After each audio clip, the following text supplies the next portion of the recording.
கன்னியாகுமரி மாவட்டம் மூஞ்சிறையில் அமைந்துள்ள புகழ்பெற்ற சிவாலயம் மூஞ்சுறை திருமலை மகாதேவர் ஆலயம் ஆகும். இங்கு மூலவர் சூலபாணி என்று அழைக்கப்படுகிறார். இது சிவாலய ஓட்டம் நடைபெறும் 12 ஆலயங்களின் முதல் ஆலயமாக பக்தி மற்றும் வரலாறு சிறப்புமிக்கதாகவும் போற்றப்படுகிறது.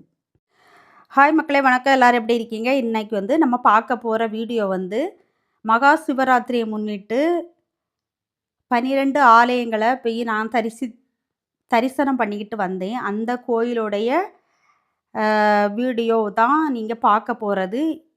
எனக்கு தெரிஞ்ச ஒரு சில விஷயங்களை நான் உங்களோடு ஷேர் பண்ணியிருக்கேன், அந்த கோயில் தொடர்புடைய விஷயங்களை.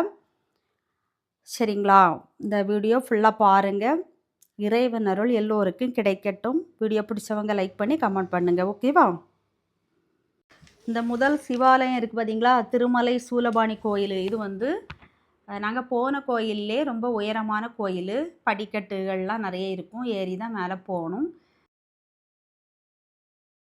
கன்னியாகுமரி மாவட்டம் மார்த்தாண்டம் அருகே திக்குறிச்சியில் அமைந்துள்ள அருள்மிகு மகாதேவர் கோயில் புகழ்பெற்ற 12 சிவாலய ஓட்டம் நிகழ்வில் 2வது தலமாக விளங்குகிறது. தாமிரபரணி ஆற்றின் கரையில் அமைந்துள்ள இக்கோயில் மூலவர் சிவபெருமான் லிங்க வடிவில் காட்சியளிக்கிறார். கழுத்து சார்ந்த நோய்களை நீக்கும் தாரை வழிபாட்டிற்கு இக்கோயில் மிகவும் பிரசித்தி பெற்றதாகும். நாங்கள் வீட்டிலேருந்து ஒரு 3 மணிக்கெல்லாம் கிளம்பியிருப்போம். நைட்டு சாப்பாடு எதுவுமே எடுத்துகிட்டு போகல. கோயிலில் கொடுப்பாங்க, சாப்பிடலாம் அப்படின்ன மாதிரி நாங்கள் போயிட்டோம்.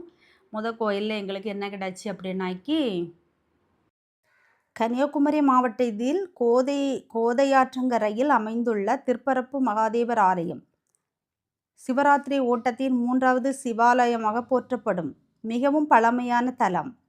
9ஆம் நூற்றாண்டை சேர்ந்த இக்கோயில் வீரபத்திரர் ஜடாதரர் வடிவில் சிவபெருமான் மூலவராக கொண்டு மேற்கு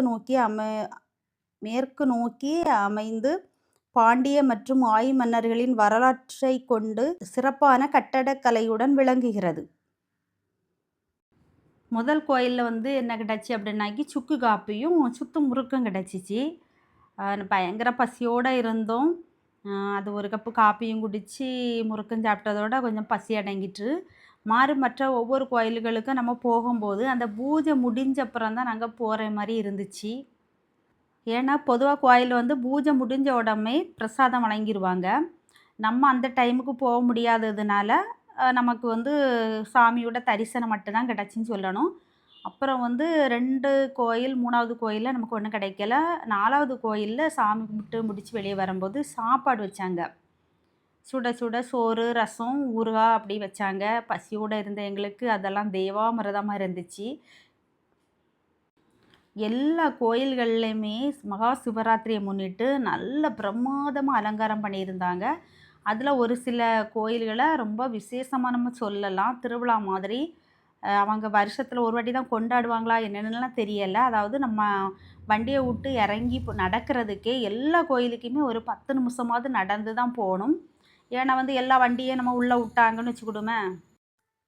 கன்னியாகுமரி மாவட்டம் திருவட்டாறு அருகே அமைந்துள்ள திருநந்திக்கரை நந்தீஸ்வரர் கோயில் சிவனே நந்தியை பிரதிஷ்டை செய்ததாக கருதப்படும் ஒரு பழமையான பிரதோஷ தலமாகும். நந்தியாற்றங்கரையில் அமைந்துள்ள இக்கோயில் 8ஆம் நூற்றாண்டு பல்லவர் கால குடைவரை சிற்பங்களை கொண்டுள்ளது. இங்கே சுயம்பு மூர்த்தியாக சிவன் அருள்பாலிக்கிறார். வண்டி வாகனங்களெல்லாம் உள்ளே விட்டாங்கனாக்கி எல்லாரும் ஒன்று போல் சாமி கும்பிட்டு வரவே முடியாது. அதனால தான் அவங்க வண்டியை வெளியே விட்டுட்டு நம்ம 10 நிமிஷம் நடந்து போகிறது மாதிரி ஒரு அமைப்பை உண்டு பண்ணி வச்சுருந்தாங்க. என்ன நமக்கு கொஞ்சம் கஷ்டமாக தான் இருந்து, ஆனால் சாமியை நினச்சிட்டு போகும்போது அது பெரிய கஷ்டமாட்டு நமக்கு தெரியலை. இதில் ஒரு கோயிலெல்லாம் தனியாக ஒரு மலையை குடைஞ்சி உள்ளுக சிவபெருமான் இருந்தாங்க. நம்ம போய் சாமி உள்ளே போய் படியேறி போய் சாமி கும்பிட்டு வர மாதிரி இருந்துச்சு. சூப்பராக இருந்துச்சு. அப்புறம் நிறைய கோயில்களில் என்ன பண்ணுறாங்க அப்படின்னாக்கி வாசலில் அதை என்ட்ரி ஆகக்கூடிய இடத்துலையே காப்பி, டீ, அப்புறம் டிபன் இந்த மாதிரியெல்லாம் வச்சுருந்தாங்க. நான் ஒவ்வொரு கோயில்லையும் ஒரு விரல காட்டுக்கா அப்படிங்கும்போது எங்கள் அக்கா காட்டல. 4வது கோயிலில் நான் சொல்லாமலே 4 விரல காட்டுறாங்க பாருங்கள். நமக்கு வீடியோவை எடிட் பண்ணும்போது கொஞ்சம் ஈஸியாக இருக்கும்ல, அதுக்காக தான் ஒவ்வொரு கோயில்லையும் ஒரு விரல் 2 விரலுன்னு காமிக்க சொன்னது. பொன்மனை மூலவர் திம்பிலாங்குடி மகாதேவர் லிங்க வடிவில் உள்ளார். தலைப்பகுதியில் வெட்டுப்பட்ட அடையாளம் உள்ளது. கருவறை சிவலிங்கத்திற்கு ஆவுடையார் கிடையாது. அஷ்டபந்தன பிரதிஷ்டை செய்யப்படாத சுயம்பு லிங்கமாகும். ஒரு சில கோயில்களில் தெப்பக்குளம் இருக்குது. அதை சுற்றி அவங்க பண்ணி வச்சுருக்கக்கூடிய அந்த அலங்கார விளக்குகள்லாம் அந்த குளத்துல விழுந்து பார்க்குறதுக்கே சூப்பராக இருக்குது. மக்கள்லாம் வரிசையாக அழகாக போகணும் அப்படிங்கிறதுக்காக கம்பெல்லாம் கட்டி விட்டுருந்தாங்க. அப்புறம் வந்து நம்ம எந்த கோயிலில் இருக்குமோ அந்த கோயிலேருந்து வெளியில் வரும்போது கன்னியாகுமரி மாவட்டம் கல்குளம் வட்டத்தில் அமைந்துள்ள திருப்பன்னிப்பாகம் மகாதேவர் ஆலயம் பன்னீரு சிவாலய ஓட்டத்தில் 6வது தலமாக விளங்குகிறது. மூலவர் கிராதமூர்த்தி. சிவபெருமான் அர்ஜுனனுக்கு பாசுபத அஸ்திரம் வழங்க வேடுவ கோலம் கொண்ட தல வரலாறு கொண்டது. இந்த ஆலயம் பன்றி வடிவில் வந்த அரக்கனை சிவபெருமான் வேடுவ ரூபத்தில் சம்ஹாரம் செய்த இடமாக நம்பப்படுகிறது. அடுத்த கோயிலுக்கு எந்த திசையில் போகணும், எத்தனை கிலோமீட்டர் இருக்குது, அப்படி எல்லாமே வந்து பலகை வச்சுருக்கிறாங்க. அதனால் வந்து கோயிலுக்கு வர்றவங்களுக்கு வந்து ஒரு குழப்பமே இருக்காது. எந்த பக்கம் போகணும் அப்படின்னு எந்த ஒரு சந்தேகமோ குழப்பமோ வராது. யாருக்கிட்டையும் ராத்திரி கேட்க வேண்டிய அவசியம் இல்லை. ஏன்னா அதில் அந்த என்ட்ரன்ஸ்லேயே வச்சுருக்கிறாங்க போர்டு, இந்த பக்கமாக போகணும், இத்தனை கிலோமீட்டர் அப்படி இருக்குன்னு. நாங்கள் பன்னிப்பாகம் கோயிலில் சாமி கும்பிட்டு வெளியே வரும்போது எங்களுடைய வேன் வந்து பஞ்சர் ஆகிட்டு. கன்னியாகுமரி மாவட்டம் 7வது சிவாலய கல்குளம் அருள்மிகு நீலகண்ட சுவாமி திருக்கோவில். அப்புறம் டீப்பெல்லாம் மாற்றிட்டு எடுத்துகிட்டு தான் எங்களை கூட்டிகிட்டு போனாங்க. என்ன ஒன்று, வேனில் இருக்கும்போது தான் தூக்கமாக வந்துக்கிட்டு இருந்து, என்னென்ன பாட்டு சத்தம் இருந்தாலும் பக்கத்தில் இருக்கிறவங்க பேசிக்கிட்டு இருந்தாலுமே வந்து அப்படியே வேன் ஆடி ஆடி ஆடி போகிறதுல அப்படியே நமக்கு கண்ணை கட்டுது. சரி என்ன செய்யன்னுக்கிட்டு அப்படி கண்ணை மூடி மூடி தூங்காமல் நல்லபடியாக போய் சாமி கும்பிட போயிட்டோம். நிறைய கோயில்களில் வந்து நமக்கு உள்ளே வந்து வீடியோ எடுக்க முடியலை.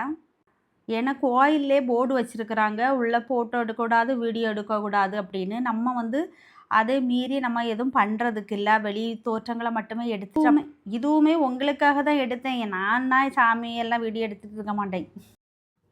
கன்னியாகுமரி மாவட்டத்தின் புகழ்மிக்க சிவாலய ஓட்டத்தின் 8வது தலம் மேலங்கோடு காலகாலர் திருக்கோவில்.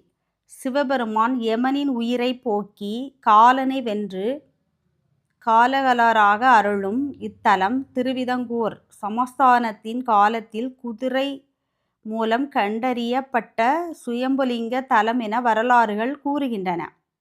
வீட்டிலலாம் இருந்து கோயிலுக்கு 5 மணிக்கெல்லாம் கிளம்பணும். முதல் பூஜை 6:30 மணி. அதில் இருந்து நம்ம ஒவ்வொரு கோயிலையே போய் பூஜைக்கு கலந்துக்க முடிய கோயிலுக்கெல்லாம் திருவிடைக்கோடு மகாதேவர் ஆலயம் குமரி மாவட்டத்தில் உள்ள 12 சிவாலயங்களில் 9வது இடைக்காட்டு சித்தர். 11 சித்தர்களில் ஒருவரான இடைக்காடர் இத்தலத்தில் சமாதியானார் என்றும் இடைக்காடு தான் இடைக்கோடு ஆகி பின்னர் இதுவே திருவிடைக்கோடு என மறிவிது என்று கூறுகின்றனர். கலந்துக்கணும் அப்படின்னு சொல்லி கூப்பிட்டாங்க.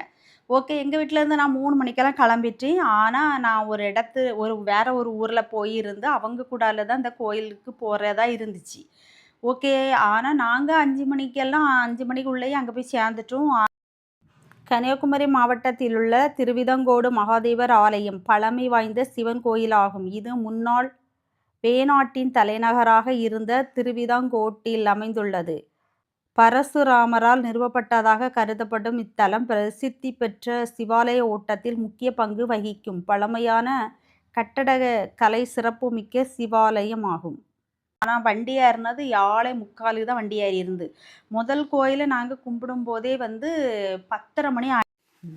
கன்னியாகுமரி மாவட்டம் பள்ளியாடி பஞ்சாயத்தின் கீழ் உள்ளது திருப்பன்றிக்கோடு ஆலயம். மூலவர் மகாதேவர் என்று அறியப்படும் பக்தவச்சலர் லிங்க வடிவில் உள்ளார். சிவாலய ஓட்டம் நிகழும் 12 சிவாலயங்களில் 11வது ஆலயம் ஆயிடுச்சு. அதுக்கு பிறகுக்கு கடைசியில் உள்ள கோயில் 10, 11, 12 இந்த 3 கோயிலுமே நல்ல விடிஞ்ச அப்புறம் தான் சாமி கும்பிட்டுட்டு வெளியே வர மாதிரி இருந்து நல்ல வெயிலே அடிச்சிட்டு. ஆகக்கூடிய வீடு வந்து சேரும்போது எத்தனை மணி இருக்கும்? 10:45 11 மணி ஆயிடுச்சு. எது எப்படியோ முன்ன பின்ன ஆனாலும், நம்ம இப்படி ஒரே நாள் ராத்திரிக்கு 12 சிவாலயங்கள்ல போய் தரிசனம் பண்ணுறது அப்படிங்கிறதெல்லாம் ஒரு பெரிய விஷயமா தான் எனக்கெல்லாம் தோணுது. நான் அதிகபட்சமாட்டு வீட்டில் யாரும் கூடால போகாமல் நான் ஒத்தைக்குன்னு போனது மேல்மருவத்தூருக்கு மட்டும்தான். இப்படி தனியாக ஒரு நாளும் போனதில்லை. இது ரொம்ப மகிழ்ச்சியாக இருந்துச்சு. கன்னியாகுமரி மாவட்டம் நட்டாலத்தில் அமைந்துள்ள சங்கர நாராயணர் கோவில் சிவபெருமானும் விஷ்ணுவும் ஒன்றே என்று உணர்த்தும் ஹரிஹர தலம். இது புகழ்பெற்ற சிவாலய ஓட்டத்தில் 12வது தலமாக விளங்குகிறது. வியாக்கிரபாத முனிவருக்கு சிவனும் நாராயணரும் இணைந்து காட்சி தந்த இடமாகவும் கேரளா பாணியில் அமைந்துள்ள கற்கோயிலாகவும் இது கருதப்படுகிறது. நான் சின்ன பிள்ளையாக இருக்கும்போது ஒரு சிவன் கோயிலுக்கு போயிருந்தோம். அது எனக்கு என்னமோ தெரில, மனசுக்குள்ளே ஆழமாக பதிஞ்ச ஒரு கோயில். போகணும்னு நினச்சிக்கிட்டு இருந்தேன். இந்த 12 சிவாலயத்தில் அதுவும் ஒரு கோயிலாட்டம் அமைஞ்சிச்சு.